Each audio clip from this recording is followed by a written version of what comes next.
Lies dominates the entire episode as a man crushed between two worlds. It starts with Alice replaying the gunshot video over and over, convinced the shooter is him. Even Audrey hesitates to believe it, but the doubt spreads.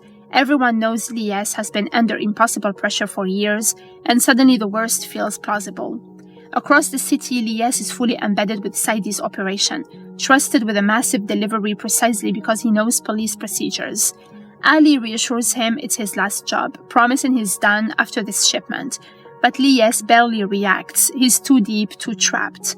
We learn he sent Victor a warning, bring Kevlar, right before the shootings, a detail that now rattles Fabiani. And when news surfaces about a 6-ton shipment tied to Ali, Lies quietly agrees to testify against the entire network, even knowing he'll lose his protection and paint a permanent target on his back.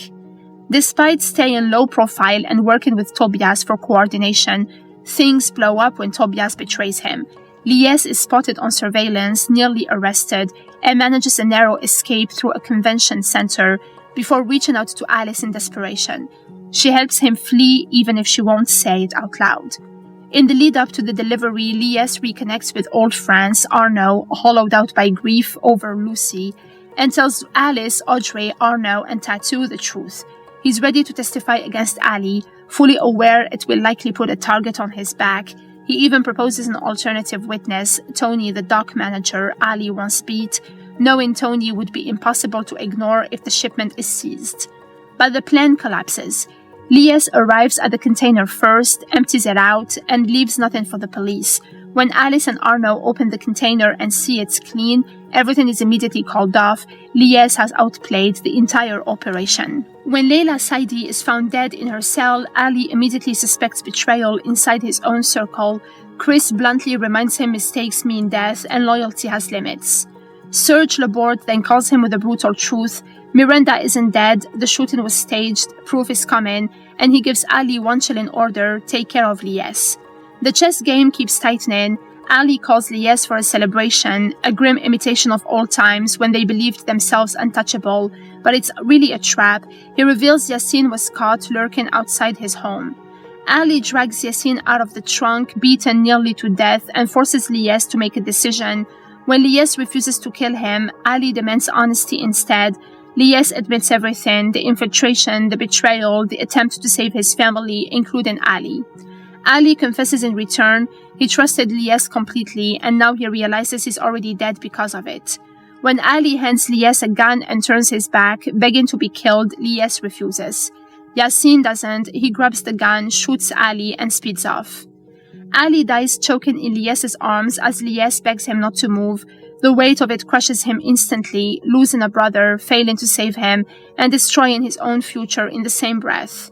Chris reports Ali's death to Jadoo Sidi, who responds coldly.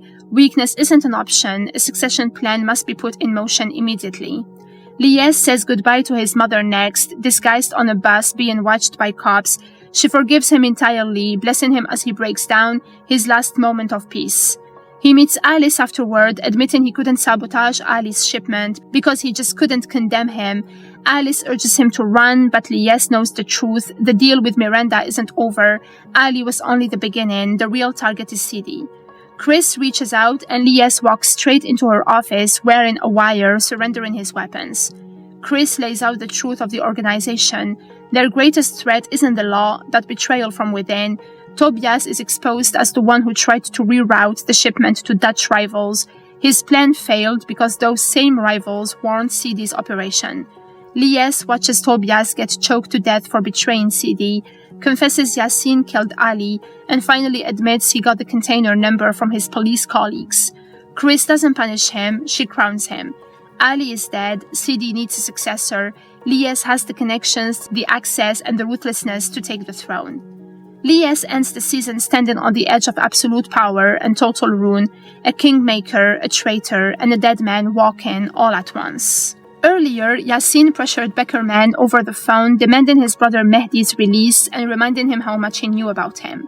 When Tattoo visited him, Mehdi admitted to killing Bakari without remorse, calling it a message, the only way to survive.